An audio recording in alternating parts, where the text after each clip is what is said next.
Hello and welcome everyone. My name is Melanie Dizon. I'm the Director of Education at the Davis-Phinney Foundation, and we are thrilled today to welcome you to a new series that we're doing about health disparities and Parkinson's. We are joined today by a very esteemed panel of experts, and I'm just so excited, as I know many of you are too, to learn from them today.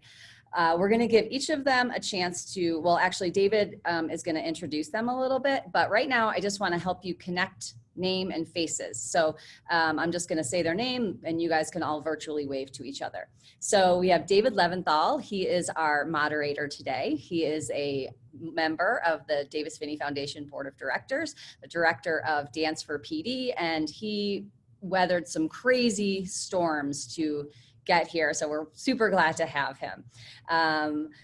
Nabila Dadwala is the director of the Parkinson's Disease and Movement Disorder Center at the University of Pennsylvania. Hello, Nabila. Jonathan Jackson is the founder and executive director of the Community Access Recruitment and Engagement Research Center at Massachusetts General. Hello, Jonathan. Let's see. Dr. Claudia Martinez is the Hispanic Outreach Coordinator at the Muhammad Ali Parkinson Center at Barrow Neurological Institute. And Dr. Altaf Sadi is a General Academic Neurologist and Associate Director of Asylum Clinic at Massachusetts General Hospital. Hello, Dr. Sadi. So this series on health disparities in Parkinson's is presented in partnership with Dance for PD, a program of the Mark Morris Dance Company. So I would like to help thank them for bringing this session to you today.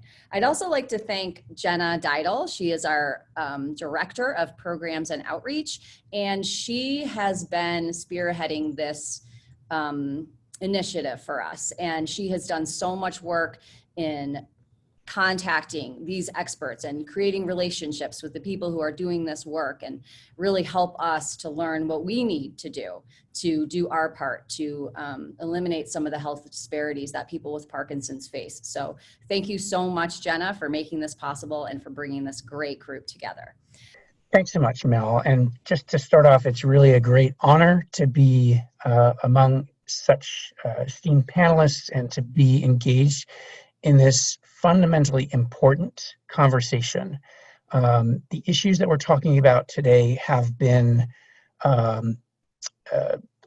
developing over centuries. So I want to acknowledge that in our conversation today, this is the tiny tip of the iceberg of a lot of the challenges, systemic challenges that we face. But it's so important to all of us on this call, all of our attendees and panelists, that we have this conversation and continue to have this conversation and look deeply into ourselves to figure out how we move forward as a community. I also want to take a moment just to acknowledge that I am here in Brooklyn. I want to acknowledge that this is the traditional ancestral home of the Lenape people, including the Nyack and Canarsie. They are the traditional owners and sovereign custodians of the land in which I am situated now, and I extend my respects to their ancestors and elders past and present.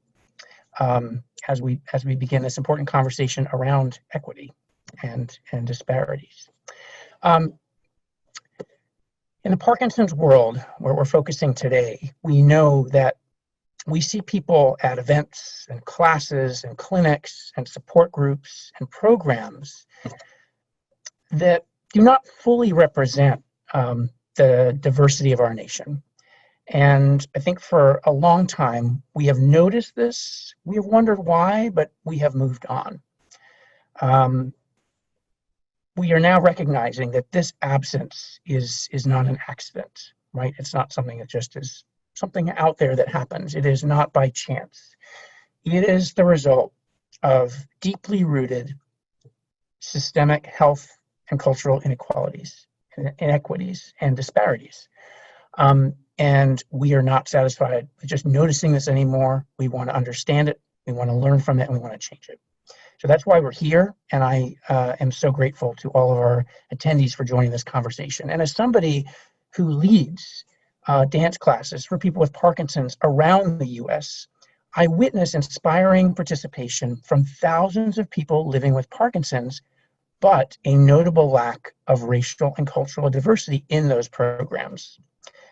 For an art form like dance that lives among and celebrates all cultures, all people, and all bodies, it is particularly disheartening and upsetting to know that there are so many people who are not yet in the room with us.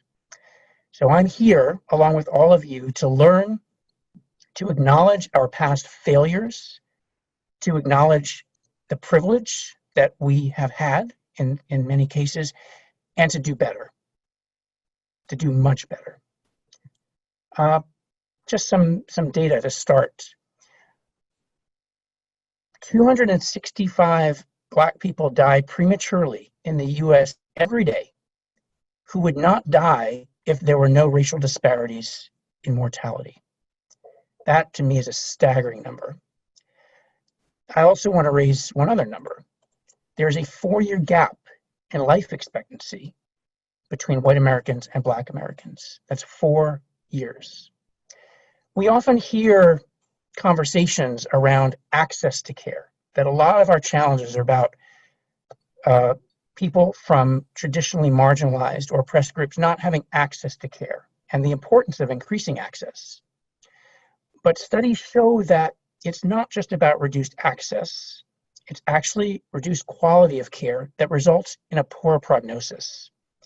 A report in 2003 by the Institute of Medicine found that in every class of medical treatments, Black, Brown, and Indigenous people receive poor quality care across the board. So it's not just a question of accessing healthcare, it's a question of what happens in that space. The conclusion of the study did not necessarily believe that American physicians, or in our case, program administrators, explicitly discriminate. I think there's an acknowledgement that doctors try to do their best, whoever's in the room. But what David R. Williams, the eminent public health researcher and scholar, notes, and what they see is an implicit bias among healthcare providers, among program administrators, among the general population. Over 70% of Americans, including physicians, have a described anti-Black bias.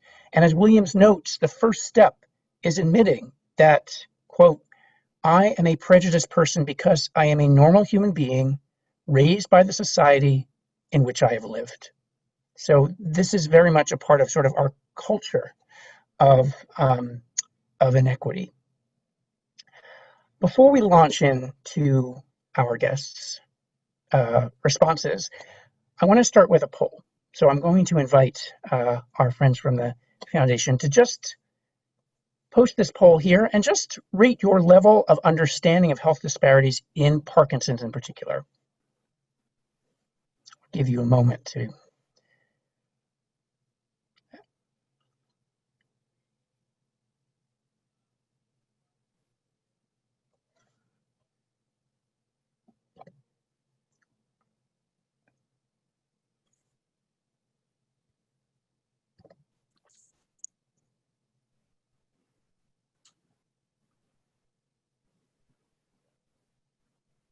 All right, so here are results. I think a lot of us are on this call because we're here to learn. So it's wonderful that that the majority of us have some to low or very little levels of understanding, and that's why we're here. So that's to be celebrated. Some of us have a self-reported fairly high or very high level of understanding.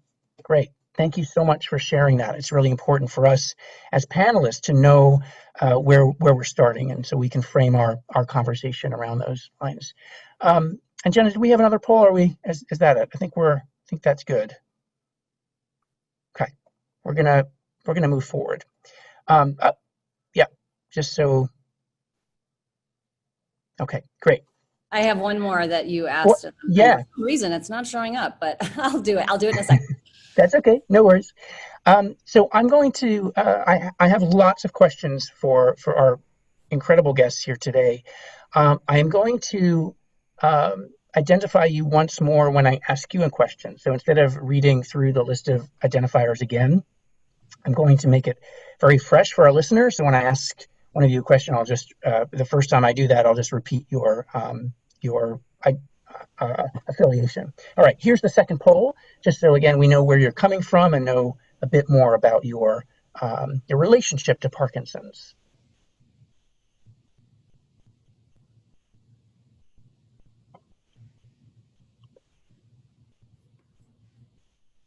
Thanks everybody for responding. It's super great when we have everyone playing. All right, I'm gonna share it. 5, 4, 3, 2, 1. Okay.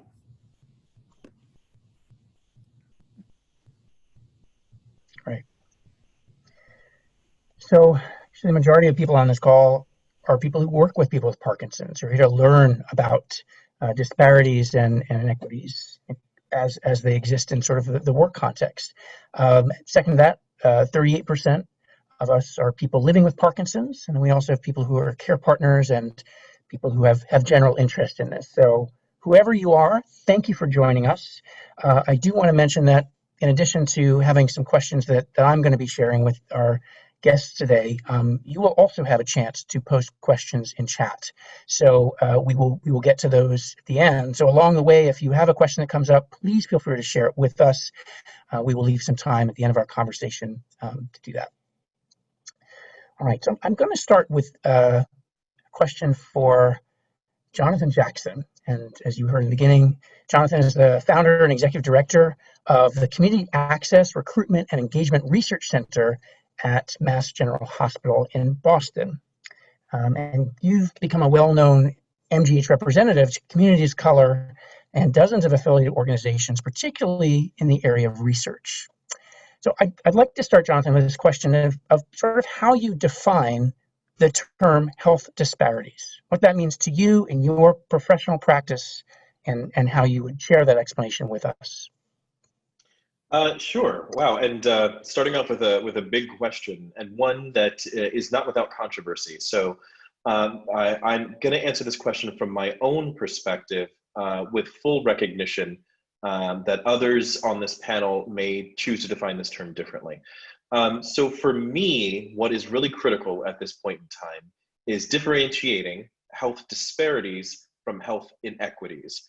And I think within the Parkinson's disease space, right now, we're still conflating the two quite a bit. So inequities really refer to some of the systemic barriers, some interpersonal barriers to access, to diagnosis, to care, to treatment, to research.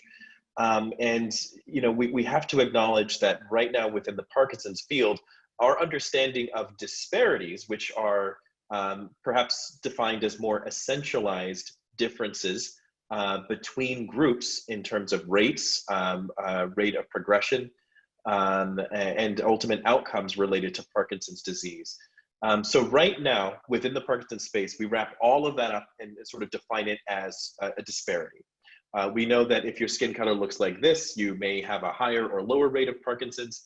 We know that if your gender identity is this, you may have a higher or lower rate of Parkinson's. But ultimately, right now within the field, we don't have a really strong understanding of the inequities that may contribute to those reported statistics right now. So I would say that in terms of our understanding of actual disparities in Parkinson's disease right now, we have very little understanding of that term, independent from health inequities. Thank you. Thank you for helping us delineate some of those terms and understanding where we need more information. I'm actually going to jump over to Dr. Nabila Dadwala, because you've done some research on about Parkinson's in communities, in the Black community and in the Chinese American population. And I'm curious, in that study that you did and subsequent follow-up work, how you see disparities playing out in communities, how communities are expressing some of those disparities to you as a clinician and researcher. So thank you. Well, first I wanted to thank you for inviting me to be a part of the panel and putting together this webinar, which I think is a really very important topic and especially timely right now. So I think this question of defining disparities is really important. I think people use the word differently, and you should be clear when you're using the word, what you're trying to say. And some people will, as Jonathan said, use disparities to really refer to differences in rates of disease or different ways that we measure outcomes related to how sick you are or what rates of people dying. But also there are, which, and I would agree, like clear inequities in care where people, despite having similar disease risk or would have a similar responsiveness to treatment, are not getting the same care. And so in my work, I have probably done work that spanned that whole range of how you would define racial differences, ethnic differences, any group differences, however you want to define the group, all the way to inequities, and really try to disentangle what you mentioned, David, earlier, what we're observing in practice, what we see at support groups, what we see in clinic. And part of that was just getting an understanding of people from different backgrounds, knowledge about Parkinson's disease. And a word that we use in research for this is health literacy, and what I like to call it is Parkinson's disease literacy. Like, what is awareness or knowledge about Parkinson's disease symptoms? And a lot of that for me came from just my interaction with a lot of patients and hearing their stories about how they got into my office. Like, what was their recognition of symptoms, what brought them to care. And for me, that was just a place to start, not necessarily the problem, but I just was, without a lot of data to go with, it was just based on my own experience, a place to start to gather some knowledge. And we did focus groups just in the Philadelphia community in senior centers where there were largely homogenous groups of people based on the community or neighborhood they lived in. And the main themes that emerged were the overall knowledge about Parkinson's is low across the community, not just like for a specific group. And that's not surprising. Parkinson's is relatively rare related to other disorders you see like high blood pressure or stroke. So I think it really requires more of a community support for a person who's starting to exhibit symptoms of Parkinson's to get into care. Like, to expect one person to say, oh, I must have Parkinson's disease, I'm going to go see a doctor, is a lot. So I think that was one of the lessons I learned, is that to improve diagnostic rates or to get more people into care, it can't be an approach that tries to change individuals' knowledge about Parkinson's disease. I think that's a lot to ask. And then we dug a little bit deeper to learn about what people thought if you saw someone with symptoms of Parkinson's disease, what it may be and what you might do. And that's where there were a little bit of differences coming out between groups, and not surprisingly, and this, like, sometimes when I see the results and talk about them, I'm like, it's not something you wouldn't have guessed anyway, but sometimes it takes actually going and asking someone and reporting it so that people their awareness is brought to it. So not surprisingly, language was a big issue. If you do not speak English, you don't know who's going to take care of you. What doctor do you go to see? How do you know where that provider is that's going to take care of you? So even if you're starting to struggle, if you're starting to fall or you notice a tremor, many people did not know where to go. They didn't know who would be able to take care of them. Another barrier that we discovered was there was also not, I don't know what the best word to use is, but there was some, maybe I would say mistrust or distrust in that there wouldn't be necessarily something that would help you feel better. Like, why go see a doctor who they might just do an experiment on me or run tests on me, but they're not actually going to help me. They're not going to help what's bothering me. So there's this feeling that that the medical system would fail them, that it wouldn't give them the help that they needed. And part of it, I see things from like a doctor view as, well, we have treatments for Parkinson's disease, we can make you better. But it was understanding that it's not just about Parkinson's disease. There's a much more socially complex issues going on in people's lives that as a medical system, we really fail them. And I think trying to get at ways to address social issues along with medical issues is really important. So those are some of the things we learned. Sorry if I talked a lot.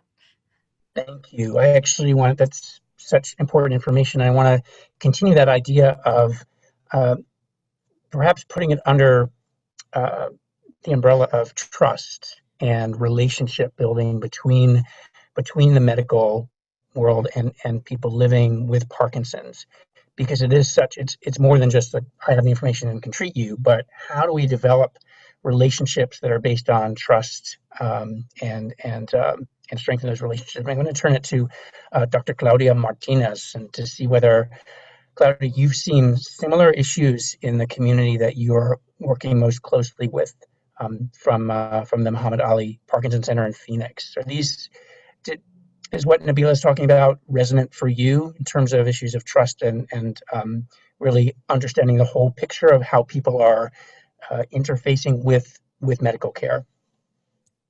Yes, well, again, thank you so much for having me and for giving me the opportunity to represent the community that I'm passionate about working with, which is the Hispanic Parkinson's community.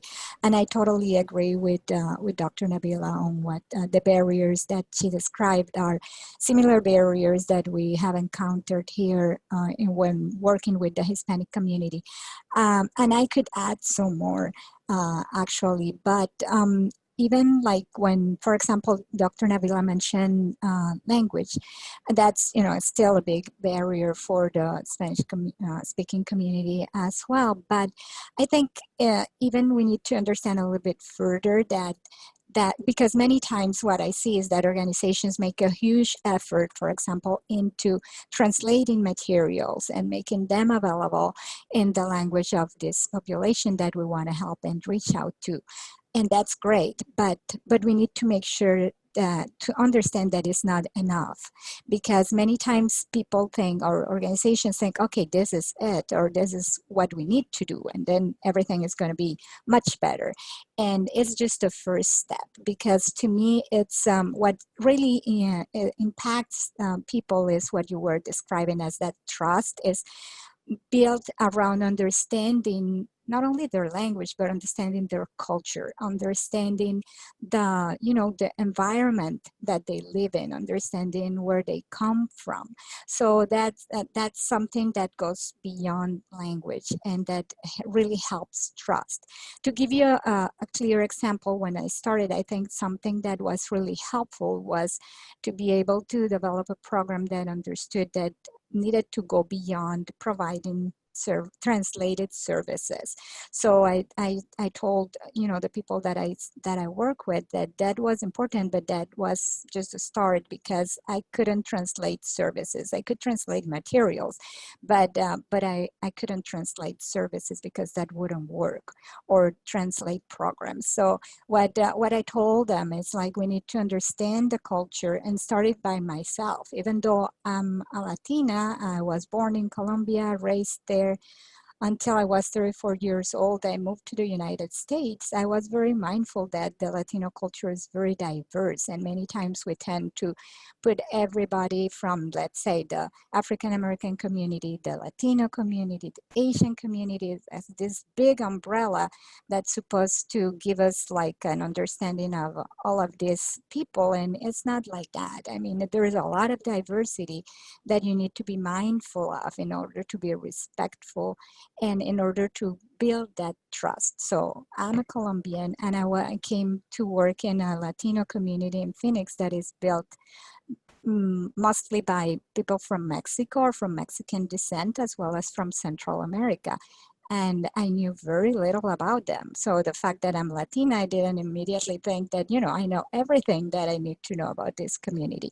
But it's that moving forward into getting to know that culture and going, giving yourself the time to kind of play with that community, go to that community, because we many times think about cultural competency, and that's great, but something that you learn behind your screen at the office, and that will give you a first understanding. But then after that, you need to build cultural respect, and you need to build what I call, or I like to call, cultural empathy. And that's when you're willing to put yourself in the shoes of that community. You're trying, you're willing to go and attend an event in that community, see how they interact, the music they listen to, the food they enjoy, how they communicate, and be genuine in your interest and of learning, and being mindful of your ignorance, but your desire to build that understanding. And I think that's what probably helps a lot in, or has helped me in building this trust, and in being able to kind of work around the many barriers that we've encountered. Thank you so much. Dr. Sadi, I want to start, kind of continue on from this idea of cultural empathy, of really understanding people where they are, because you, as a neurologist and associate director of the asylum clinic at Mass General Hospital, you've been committed to community engaged and policy relevant research that improves outcomes for people from traditionally marginalized populations. And I wonder, within your work, how you are asking colleagues, other medical providers, to really build these relationships of trust. This also comes out of a question I see in the chat of sort of how do we nurture this? How do we create trust between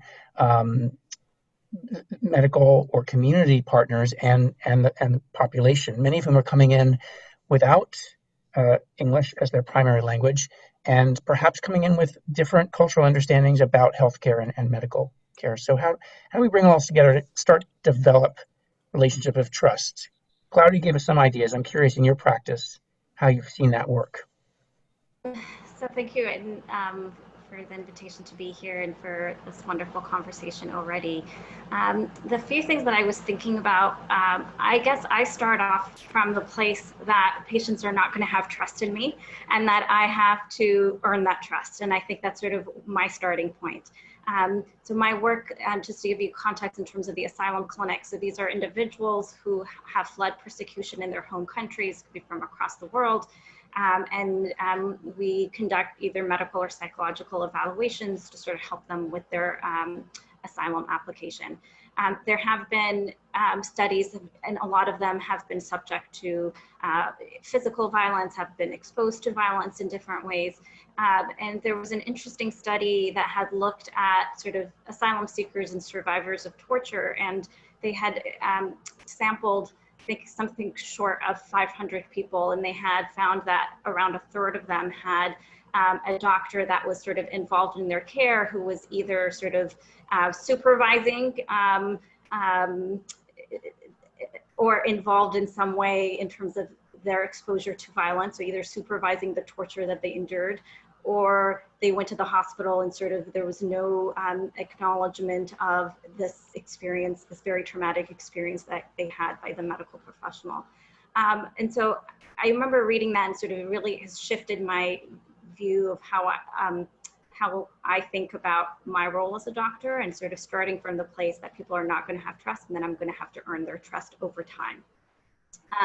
I think from the research the thing that I was thinking about is that we really need to be thinking about doing research that is partnered with community-based organizations, right? So we can't start with the assumption that people are going to trust me because I'm a doctor, or people are going to trust me because I come from so-and-so hospital, or from this, MGH or any other name, right? That I have to, that there are going to be people that folks might trust more. So whether that is leaders in their church, or leaders in their school, or it could be a host of other people in their community that they might trust more. And so that, for me, pushes me to think about how do we partner with those individuals to advance the work that we're doing and the research that we're doing, and to make sure that sort of the entire spectrum of programmatic activities, whether it's just programs or whether it's research, is really partnered with the community in every way. And I'll just give you an example of one project that I had been involved with in LA before I moved back to Boston. And it was a trial called Worth the Walk. And it was a randomized waitlist control trial involving senior adults with a history of hypertension who were recruited from senior centers, and the focus was to try to increase walking and stroke knowledge. And this was among Latino, Korean, Chinese, and Black seniors. And they were involved through the whole process. So even in terms of thinking about the study design, right? That folks, when the research team went to the different community centers, people said, look, we don't want to have this trial that's either some people get this intervention and other people don't. And people insisted on the waitlist control aspect of it because they felt like no one should not get a potentially beneficial program. And that was very much that the community wanted. The paper that I had written out of that project that focused on how mistrust of researchers influenced the outcomes of the trial was very much informed by our community advisory board that we had for the project, where I presented the numbers and I said, look, this is what the numbers are showing. Like, what are the things from your perspective that I need to make sure to include when I write this up for an academic or scientific audience? So I think the point there is sort of multiple, but one, that we need to go through trusted intermediaries and not assume that we are those people, and to be open to involvement of community organizations across the entire spectrum of care, you know, and beyond just recruitment, but sort of through the whole thing. So those are some of my initial thoughts. Thank you. Dr. Mejia, also from Mass General Hospital, you are the working with in neurology, but in diversity and community outreach as well. And I'm curious if you have successful interventions or approaches in mind that have really tried to address the issue of trust, access, and disparity. What are some projects that you think really lay the ground for progress? Thank you. Just like everyone, I'm thrilled to be here. I think it's a big commitment of your organization to be having this conversation as the starting point for many more things to come. I want to take a step back and think of Dr. Jackson's comment, because I think that really matters in this discussion. What we're talking about here is inequity, and what we're talking about here is how we decide to shape or not shape our systems to treat our patients. Whether it's diagnosing someone on time or giving them the very best, medications and surgical options and physical therapy options, to the end of helping them achieve good outcomes. There are all these different steps where barriers can come into play to create or even worsen inequities. So, several of the speakers here have talked about language, and I'll use that as an example to answer your question. So, you have to take a step back and think that in the United States, as of the last census, and this is a decade ago, there were 65 million Americans who needed to or preferred to speak a language other than English. 65 million Americans. And that, although there's certainly an intersection with people who immigrated to this country, like myself, who grew up in Latin America before coming here and primarily speaks Spanish, and even though I'm fluent in English, a provider who speaks Spanish, certainly I have this, this attraction and greater connection to. It's not just that, right? If you think about people, for example, who speak American Sign Language, people across Native American groups who, also have different languages represented. So 65 million Americans, among them, if you take people in their 60s or people in their 70s, you have 2 or 3% of them who will have Parkinson's disease. And our system is not set up in a way all through the different steps to help them achieve an early diagnosis and the best possible care. So I worked, I'm at Harvard Medical School. Harvard Medical School has a variety of teaching hospitals. Early on in my career, I joined, in addition to working at the large academic hospital that Mass General is, I worked part-time at a federally funded community health center. And there I thought, you know, there's a large population that speaks Spanish. I speak Spanish. I'm a movement disorder specialist. I've been doing all this research around inequities and things like deep brain stimulation, receipt. You know, we're going to make things happen. And soon I realized it's not so easy because the hospital did not have a neurosurgeon, and having someone think of deep brain stimulation required them to go to a larger hospital that maybe my patients didn't trust, or their insurance didn't cover, or wasn't really set up appropriately to provide linguistic services. When we said, okay, let's try to get you to a neurosurgeon, quickly it came up, well, you need neuropsychologic testing. And where is that neuropsychologist who speaks the language that our patient speaks, and how are they going to get appropriate neuropsych testing to go through the board committee review? So I think a challenge, if you break it down through the different parts, arriving to a diagnosis, arriving to a treatment, there's all sorts of challenges and barriers that really promote or exacerbate inequities. So thinking about interventions, I think the two main points I'd like to give. One is that as a Parkinson's disease community, we really need to think and change the diversity in our teams. And I'm not just saying neurologists, I am saying neuropsychologists, I am saying nurses, I'm saying social workers, physical therapists. I know in the chat there was a question about dance classes and how can they be, you know, more aligned to people across, you know, who's teaching that class? What language is that class being offered in?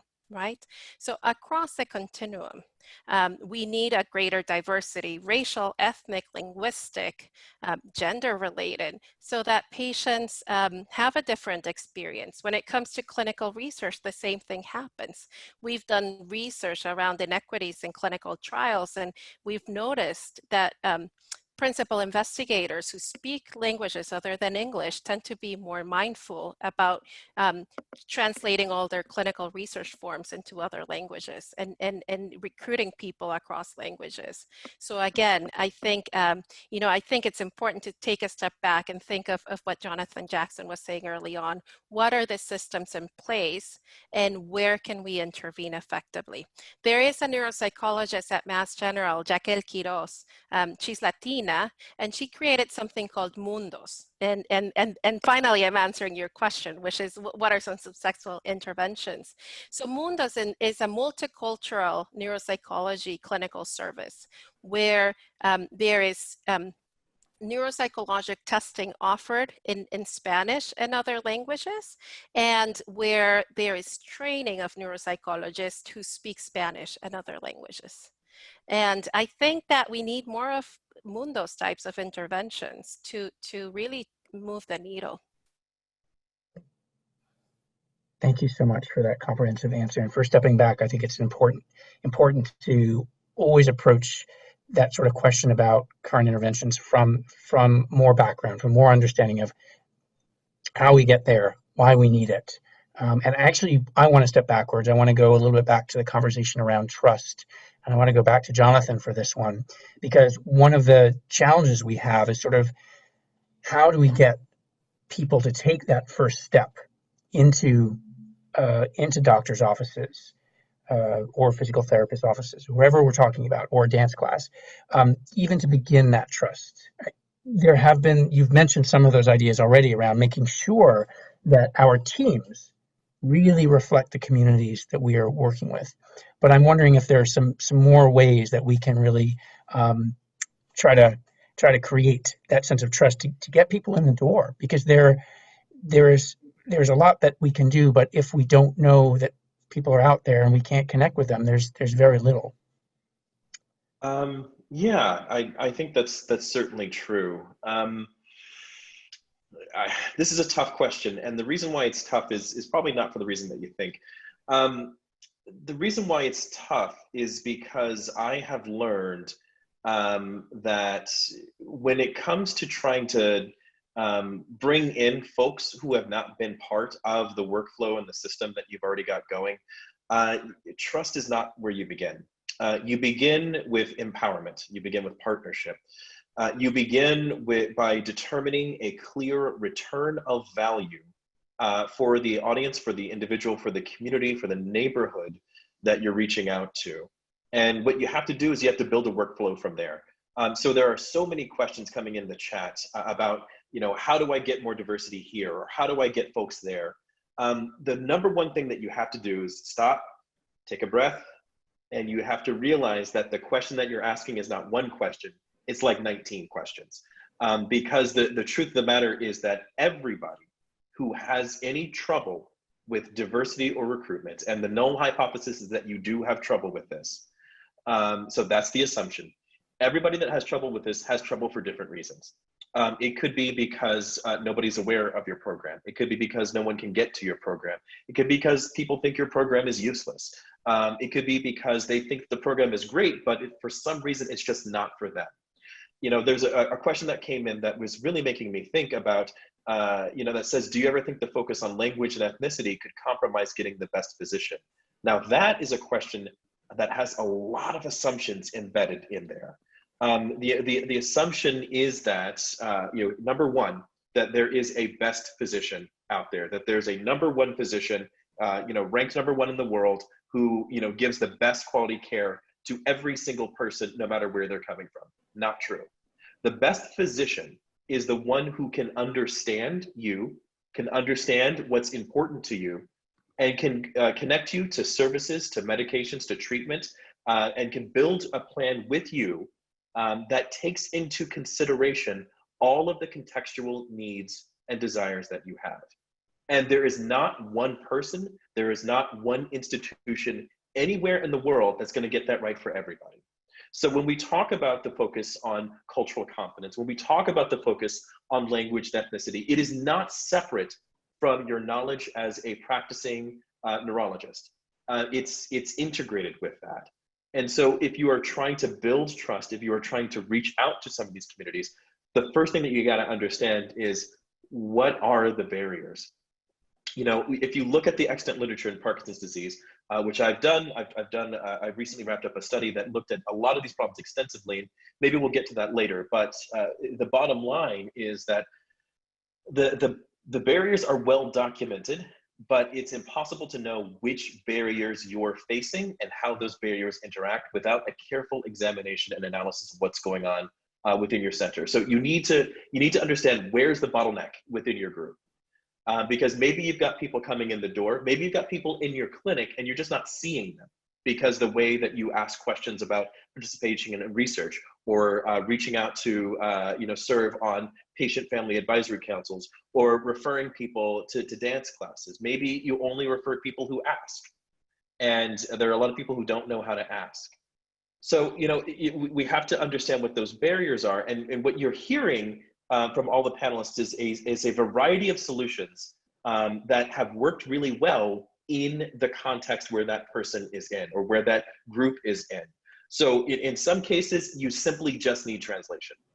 And that's not just translating to a language other than English. Sometimes that's translating movement disorder specialist speak to a person living with Parkinson's speak. It's still English, but you have to translate it in a way that that resonates and connects with that person. Other times you're going to have to do what Dr. Martinez has done, which is build an entirely new workflow that serves the needs and the goals of individuals in context with a dyadic system with their families. And it would be irresponsible for any of us to say this is the best solution for you. The only way that we can understand what the best solution for you is by understanding the deeper context.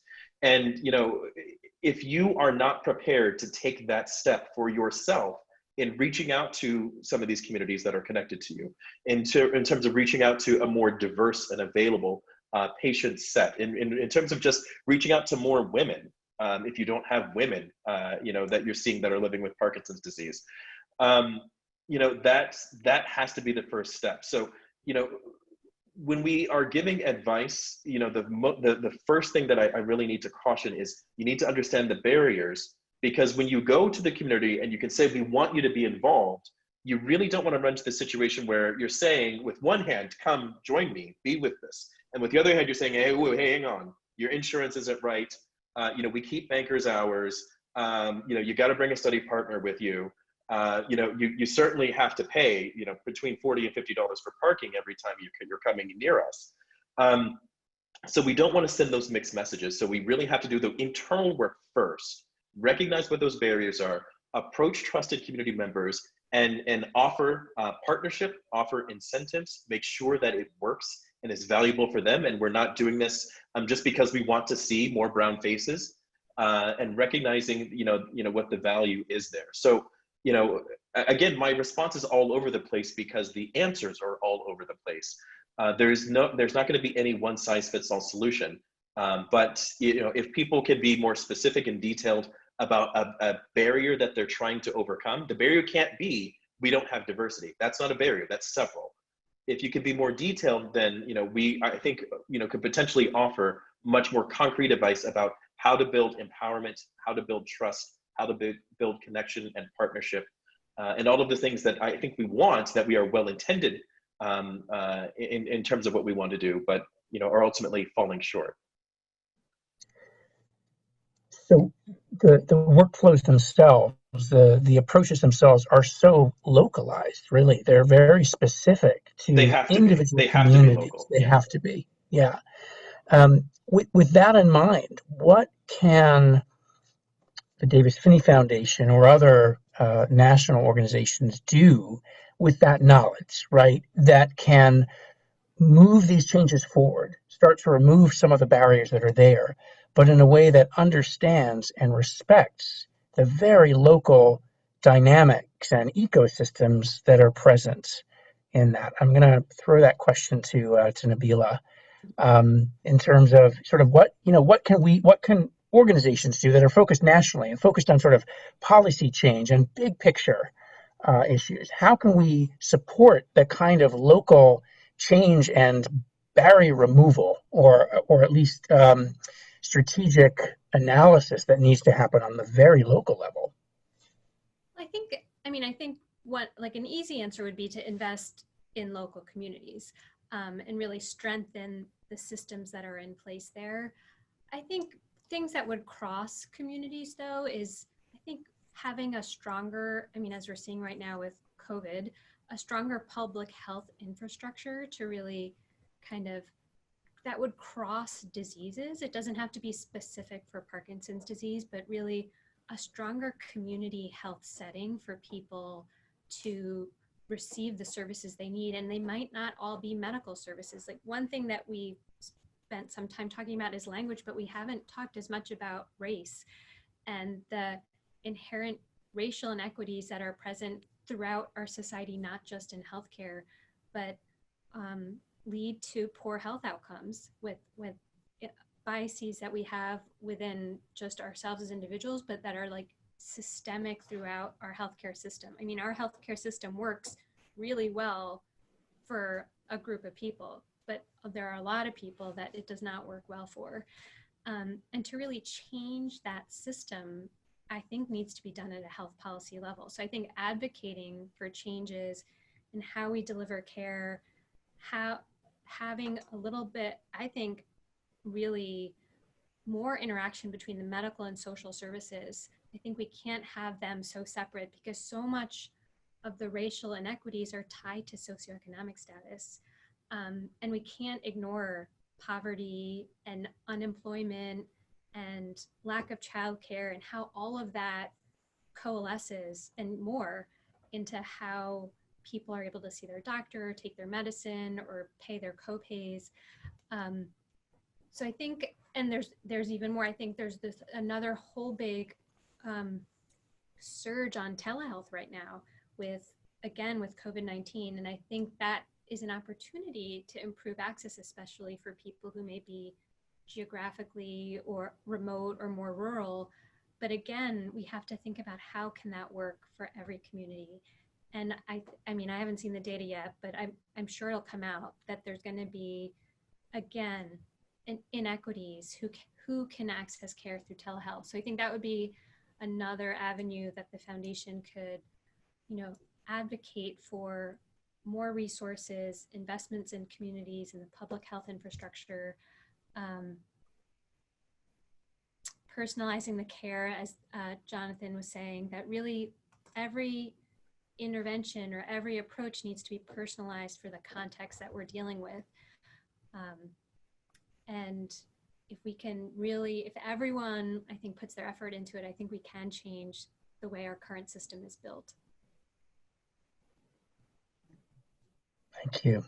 I actually want to continue on from that issue of kind of really individualizing care, and I want to approach this with Dr. Mejia, because often I think when we're looking at making change at a local level or making change in a clinic, we are looking at data that talks about groups of people and generalizes those groups of people. But when it comes down to it, we all know that quality care really comes from seeing people as individuals with their individual stories, their individual challenges. For really busy, overworked medical professionals, how do we carve out space for that kind of individualized care and individualized empathy around each individual story, particularly with Parkinson's, which I think is it's a holistic picture, right? It affects every aspect of someone's life. And so the response to that has to be understanding how all of those pieces fit together. How do we do that when you have, 20 minutes to see somebody in an office and you're rushed and there's a lot going on? How do we balance all of that? Well, your question has two parts to it. I don't want to leave the systems part out, because as much as the individual interaction matters, the system plays a big role. And so I'll share a story with you. One of my patients recently had to go into a nursing home for respite care. We've known each other well. We've developed a good relationship over time. We thought things would be smooth and quickly realized a couple days into their stay and their family far away, the reason that they were in respite care, that the facility was not set up to meet their dietary needs. They had a special vegetarian diet that because of religion, they had a special diet. And by day 3, she said, I can't keep eating lettuce every day, So in those conversations we had over years, we had developed a relationship where I knew that mattered, but the system wasn't set up to support that need. So I emphasize the system again, because as a foundation, you have the power to change the system, and you have the power to advocate for changes that decrease the barriers. Because in a way, again, even though the individual interactions matter, the systemic changes probably carry more weight. With regards to your question specifically, though, there are certainly ways that we train, that we teach in medical school and that we learn as clinicians to listen and listen intently, right? And there's, sociologists who've written about, well, how do you engage with a patient? So you're asking what really matters, so that you're double checking that people are understanding what you're asking, and that you're exploring any middle grounds that maybe have to be reached at some point. In my own practice, a couple decades ago, I met an internist at a federally qualified community health center who shared with me that instead of starting their encounters like we usually do with the chief complaint and going to the history, they actually started their encounters recognizing there was a chief complaint. I know you're here to see if you have Parkinson's disease, but then moved on to the social history. And that's what I do in my practice. I start by taking a step back and asking the patient and their circle, their loved ones who are there with them, to walk me through their life. You know, where were you born? Where did you grow up? Because I think, like other speakers have said, we make so many assumptions that sometimes are wrong, right? Who lives at home? Who do you love? Who's there to support you? Who's your right hand? I ask about education, religion, everything. We got to know each other as the starting point of a relationship that will develop over many years. Great, thank you. Dr. Sadi, we're talking about building that relationship around an individual's story. How do you feel, something I meant to ask earlier, but I'm going to bring it in now because Nabila mentioned it as well, this issue of racism and implicit bias, right? Which is embedded in the system, but it's really embedded in individuals, within healthcare, within communities.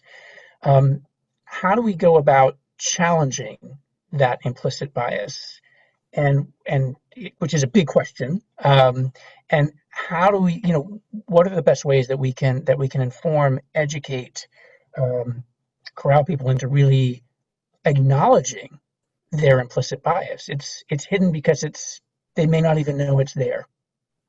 So, two questions: do you see this happening in the work, and then how do we change that? That is a very, very big question, and I will take a small part of that and sort of start by sharing sort of a personal story in terms of my own interactions in the healthcare space that sort of influenced my thinking about a lot of this. I think that, I'll give two examples, sort of one clinically and then one personally. I think about being in medical training, and I was shadowing a doctor, and we were waiting for an interpreter for a patient to show up. And this is a woman who'd lived here for several years. And the doctor made a comment about, oh, I can't believe we're just having, I'm going to be running late for clinic, or she's been in the country for, I forget, how long at that point. He was like, she's been in the country here for decades and she can't bother to learn English. And, he was making this comment sort of just to the side. When he actually saw the patient, he was very nice to her.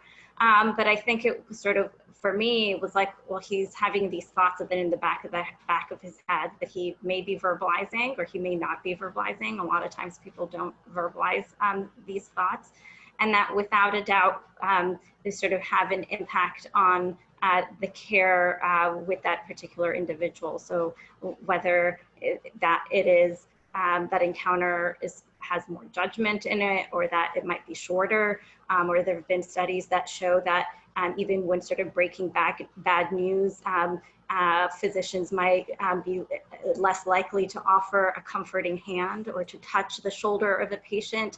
And again, it sort of might manifest in ways that might be more subtle than that comment that doctor made to me.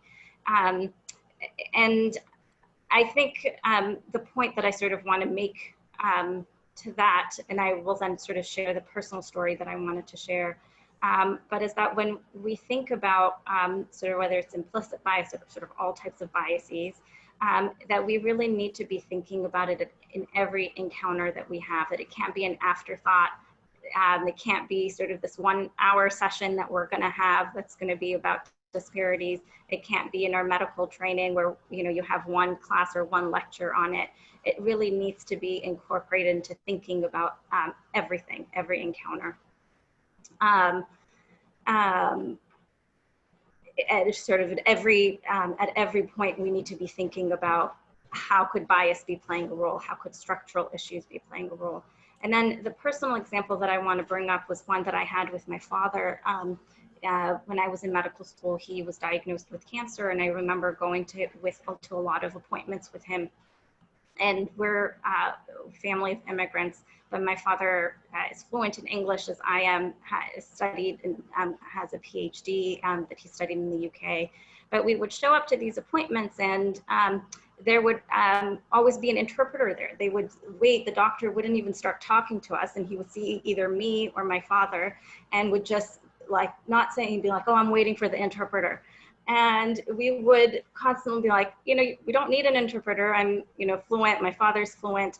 And I bring up that example as a point to say that sometimes these biases that people, or how it manifests, may not necessarily be out of ill intent, right? But when this happened, and this happened across multiple providers, they were actually trying to be culturally competent, right? That in their understanding, they were like, oh, this is what we have heard, or maybe someone shows up with a headscarf or who looks like my dad, and sort of making those assumptions. And so the other point I sort of want to make is that, yes, we are talking about some of these general issues that affect communities at large, but at the end of the day, we need to be treating each person as an individual and sort of checking ourselves in terms of what assumptions we bring to the table. And we are always bringing assumptions to the table. Thank you so much. I'm going to finish my questions with Claudia, and I want to think we've talked a lot about kind of the system's response to inequities and to trust, and many of these issues that relate to the challenges of disparity in care. I want to focus, before we turn over to questions from attendees, on this question of what individuals in the Parkinson's community can do to address this issue, right? We've talked about what medical professionals, other healthcare professionals can do, program directors, all of us on that kind of professional side. What can the community do as individuals to bring awareness of these issues and to make things better from their perspective? Because I know you work with a huge community base, primarily focused on the Hispanic community, but there are many other people who come into the Muhammad Ali Parkinson Center. How can we all play a role in lifting these barriers and providing better care for everybody? Well, that's a big question again, but a very interesting one. And also, I would like to go back to what Jonathan said, because I think it's really important that when we try to address these issues, that we give the opportunity to the people themselves, the either PWPs, care partners, community members, to have a role and to play a role not only at being passive recipients, but instead being invited as partners. I think you used that word, Jonathan.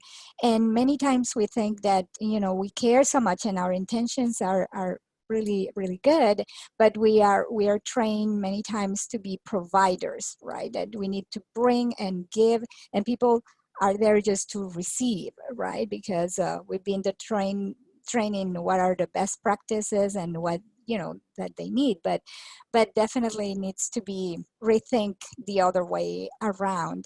And as Jonathan said, that's part of building trust. You don't start by building trust, you start by asking the people, I want to listen, I'm interested, and being also transparent on what's your real motivation, because that will show up sooner or later. Is it you want to just recruit people for your study, or make sure that your program has great numbers, or you're truly interested in addressing the barriers that this person or this community is facing? So I think that's a very important point that you brought, David, because definitely we need to have their voice, and the patients, care partners, and community members at the table. And what in my experience, that's been very powerful, because empowerment is the other word that Jonathan used, and that is very important, because these community members, these people who are facing inequities, many times having had the chance to be heard, and many times they've been approached, as I said before, with solutions or with ideas or with programs, but no one has asked them, what would you like to see? What this would need to be shaped so that it fits your needs. And another important part of that is bringing into the table what I like to call perceived value, because many times we like to think that we have these great programs that have been research supported, and they have all these great results in different communities, and that but that people don't respond to them. And it's not because they're bad, it's because maybe, as Jonathan said, that's not what they need, or maybe it's over at a time they can't come, or maybe there's no child care, and this person prefers to be the grandma for their grandchildren than attend an exercise class. So with all of that said, again, then what we've done, for example, is make sure that that we ask people, okay, so let's talk, and what do you think will be a good way to start this program? Or many times what I do is I ask them, I'm thinking about doing this. I'm thinking about that we need this. Do you agree? And we built already that conversation with patients, care partners, and also community members. And for those of you who are asking how to start, many times if you don't have a starting point already, going out to the community and find out those organizations that are already providing successful services to the community you want to outreach, even if it's not healthcare related, could be a good way to start and see what dynamics they have built. But in our particular case, for example, a great example that I can give is people that are part of our choir. We have a choir for Hispanics with Parkinson's disease, and they are the best spokespersons that we can have. And I tell them that all the time. I tell them, okay, let's talk real here. If we go out in the community and we announce there's going to be Dr. Claudia Martinez talking about Parkinson's disease, versus the Choir Voces Unidas is going to have a performance for the community, who do you think that's going to get more drawing and more people are going to go to? And of course it's the choir. Of course they're going to like to listen to music and dance. And while they're doing that, then the choir members have become, empowered enough to be able to take the mic and say, I am so and so, and I was diagnosed with Parkinson's, and then my family didn't even know what that disease was, and then they tell their story. Then they can say why the choir is important for them. So that's a way that we bring them to the table and let them know how important they are for our organization. It's not like I tell them the story that you have to tell is so much more powerful than any flyer that we can provide at a health fair. And what you have to say, it's really meaningful, not only for us in order to build awareness, but also for your treatment and for your well-being, because you are also the expert in your disease. Your doctor knows a lot, but he doesn't know, how you live at home, or how the medication wears off, or then what is that you like to do with your grandchildren. What are the times that you want to be on to make your life meaningful. So it's those two areas being really powerful on becoming partners for raising awareness into their own communities, as well as engaging them in becoming more, empowered to talk to their own providers, has been really beneficial. And you point to something that's so important, I think, going back to that question about the foundation's role and the value of not having all the answers. In fact, maybe not having any answers, but knowing how to ask the right questions and knowing how to listen and building whatever comes next from the community, who are experts in their own environment, situation, and needs. So that's actually a really great segue for us to turn the questioning over to our community, the Davis Phinney Foundation community, who are very actively suggesting questions and things that they'd like to know more of, which is wonderful. Please keep the questions coming. And I'm going to say this now and later, but if there is a question that you have that does not get addressed in the next 15 minutes or so, please send them to us by email. Mel will provide information about that, and we will make sure that there is a response to your question. So we have a limited time to answer as much as we can now. I'm going to turn it back to Mel, who's going to help navigate through some of the questions that have come through. Thanks, Mel. Yeah, absolutely. Claudia, I just want to say, one of the things that I think you just talked about that I think is super important, and some of the questions are scattering around this, but is the idea of meeting people where they are. And this is what you're doing in Phoenix. This is what the choir is doing. Like you said, are they going to want to see Dr. Claudia Martinez talk? Or are they going to want to come to the show, right, and listen to the music? And those are some things that, like, another example of that is the Wash and Learn program in Baltimore. It's they're meeting people at the laundromat because that's where they're spending a lot of their time. And so they're educating kids, they're taking technology. There's a barbershop example of the barbers getting trained, right, to teach people and notice different things. And so that being where they are and meeting them there is such an important first step. There are really a couple of great questions here. I'm wondering, well, let me see. Somebody said, with the concept of cultural empathy in mind, what can members of the Parkinson's community do to be inclusive without tokenizing one person of color in their community or within their reach? In all efforts, while well-intended, this could do more harm than good. I think this is a common question that people in our community face because they are aware of this issue, they're aware that it's a problem, and they want to do something about it, but they are worried about that tokenization. Jonathan, do you have something to say? Oh boy, I think we all have something to say, if I'm honest. So as usual, this is one of those questions is actually several questions in one. The first thing that I'll say is the perfect is the enemy of the good in many situations when it comes, not all, but many situations when it comes to trying to interact with a community that is different than the community that you often see. So don't wait for you to have a perfect representation on your team, to have all the resources in place, to have a very detailed plan that is well funded and sustainable for 30 years before you reach out to the community. That's usually what people do, especially people who come from either medicalized spaces or academic spaces.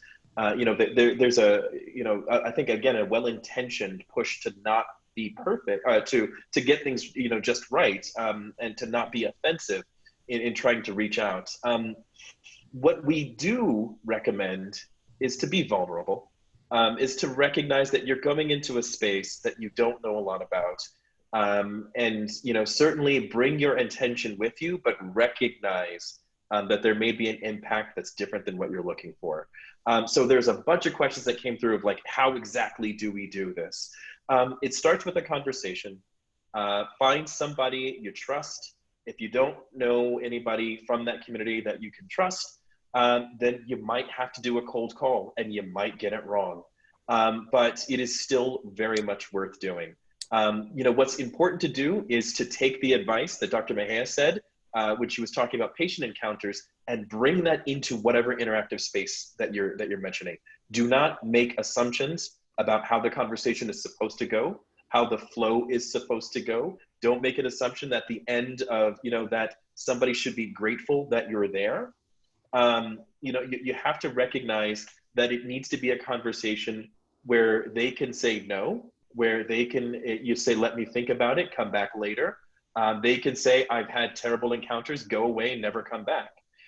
You need to make sure that the folks that you're approaching have the empowerment and have the partnership and sort of have the ability to express whatever it is that they need or they want. So, if you are trying to reach out into these spaces, and again, there's no one way to do it, but the best way to do it is to do it with vulnerability and with humility, and to recognize, I think that there are a lot of people probably on this webinar who are extremely worried about putting a foot wrong, about making it worse, about setting a relationship back. First of all, get over yourselves a little bit. Those of us who are in marginalized groups, we deal with this a lot. We're sick of it. In many cases, we are willing to endure a little bit of you saying it and getting it a bit wrong, and because we understand where you're trying to come from. So, that kind of takes me back to where I started. The perfect is the enemy of the good. Just try your best. And if somebody does criticize you, try to receive it with grace and recognize that, this is a learning opportunity, and that somebody yelling at you is actually a gift, because, what's much worse is you just getting ignored and people forming a whisper network and saying not to work with you, which happens a lot more than you might think. Gosh, I went on a little bit longer than I wanted, but that's, again, a big question. Just try, be vulnerable, be humble. It's okay that you're going to make mistakes, but just try to learn from them. Great. Thank you. I think you just relieved a lot of people. Say, just do it. You don't have to be perfect. This is from somebody who said, PD is misdiagnosed at a high rate. Often it is the case that neurologists, movement disorder specialists take different approaches in diagnosis and treatment. Should there not be standard practices for the more basic, repeatable, process-oriented clinical tasks? Does someone, Nick, Dr. Yeah, you look like you're shaking your head. I'd love to answer this question. And the reason for this is a few summers ago, there was an undergraduate student working with me on a project about Parkinson's disease inequities. And as she was new to the field and learning about Parkinson's disease, she said to me, wait a minute, what's wrong with the pictures? Every time I go onto Google, every time I open a textbook, there's always the same picture in that book. It's always that white, older male, stooped, holding a cane. Where are all the other pictures?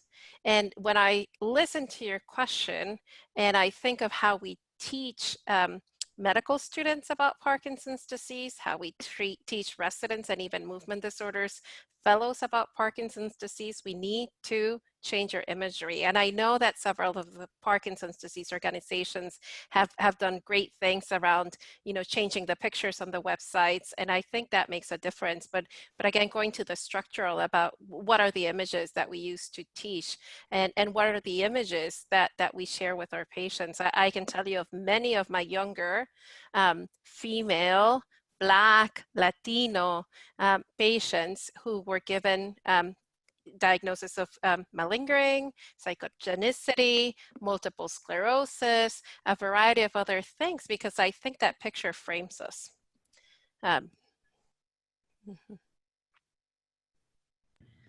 Great, thank you for that. That sort of dovetails with our conversation earlier about making sure that that practitioners really represent their communities, the diversity of the communities, and sort of like who's representing that group, but also the images, right? The images that are put forward, making sure that those are really representative as well. So it's a great point. Thank you. Yeah, along that point, David, somebody asked, what do you suggest providers do to invest in their own learning in the communities they serve? It should not be the responsibility of the client patient to educate their provider.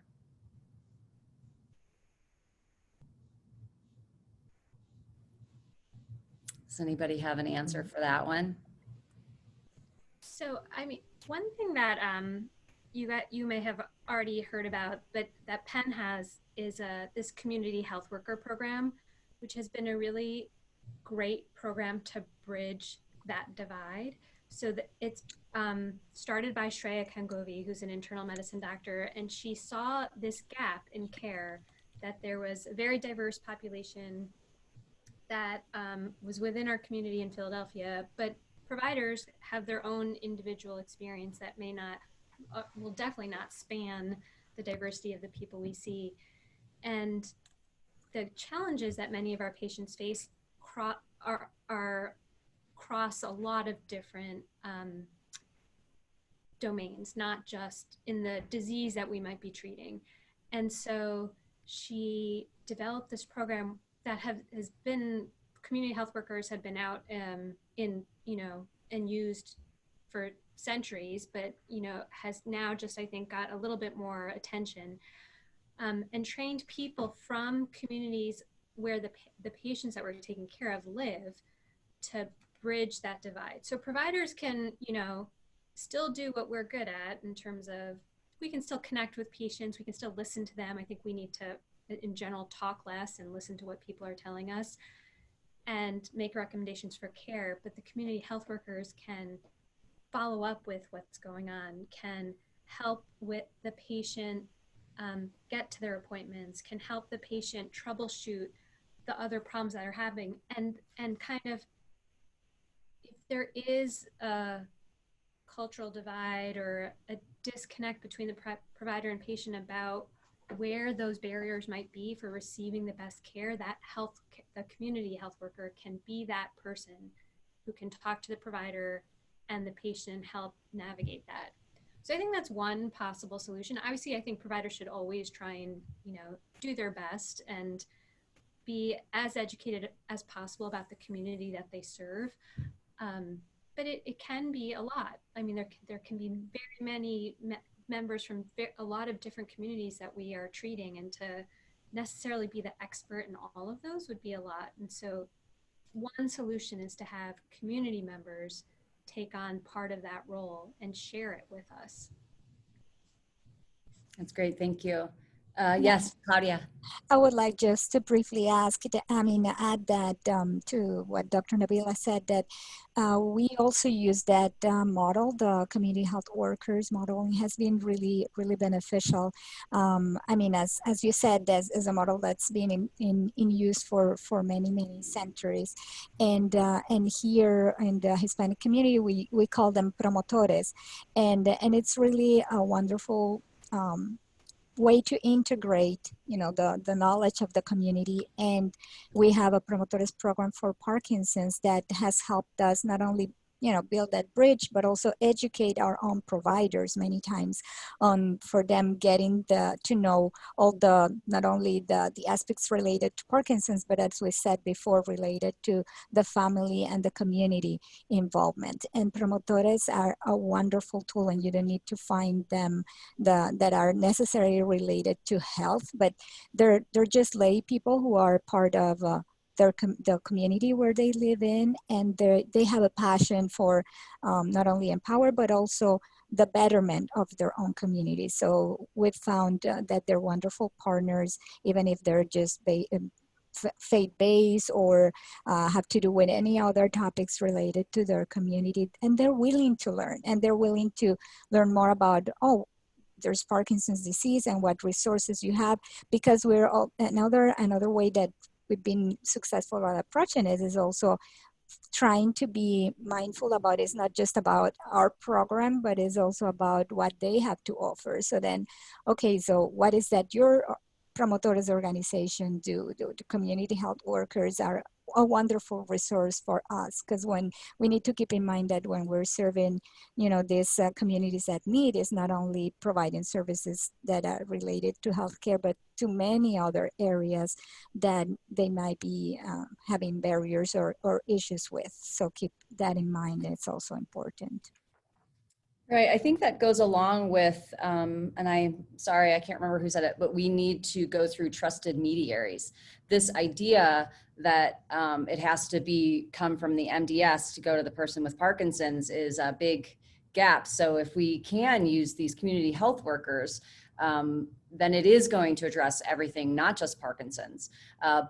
Somebody asked, how common are community health workers on the national scale? Is it something that, every community has? And then what are ways to move in that direction and actually work with the community health partners to get all the information out to the people in the community? I mean, that's too big of a question, and we have 5 minutes left. I don't expect you to answer that, but is it a common? Well, No, sorry, go ahead. No, I think this is a longer answer, but there are great models. One of them is Promotoras en Acción. It's from the cancer community. So check that out. Great. And we just to let people know, in case you don't have your chat open, we are going to share all the links. Any research that came up during this conversation, any links to programs, we'll make sure that we share all of that with you in a post email.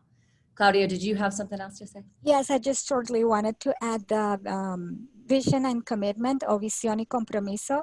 They're based in California, but they have an annual conference that actually is coming up. Now it's going to be virtual, and I can share the information because we've been attending their conference for probably 8 years, and it's been a wonderful partnership. And it was initially just California and Arizona, but more and more states are sending their representatives to their annual conference. So it's a great resource to have.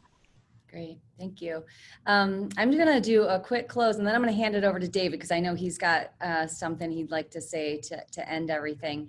But I want to thank all of you in the audience for joining us today. You will get the recording, you'll get a recording for the audio, the video, you'll get a transcript, all of the show notes and all of the chat that we've been talking about today, so you don't miss those questions. That should be coming to you probably early next week. So, and also stay tuned for information and emails about our upcoming webinars in this series. We really hope to dig more into this topic and address some of the questions that we had today. I want to thank Dance for PD for their partnership again for today. I want to thank David for being our moderator, Dr. Nabila, Jonathan, Nikde Mejia, Claudia, and Dr. Sadi for being here today. It was so great. I also want to thank Jenna again for making this possible. Jenna Didel, our Director of Programs and Outreach, super great at spearheading all of this for us. And I will put my email in the chat box. So if you have any questions, feel free to follow up with me, and I'll let David close it up.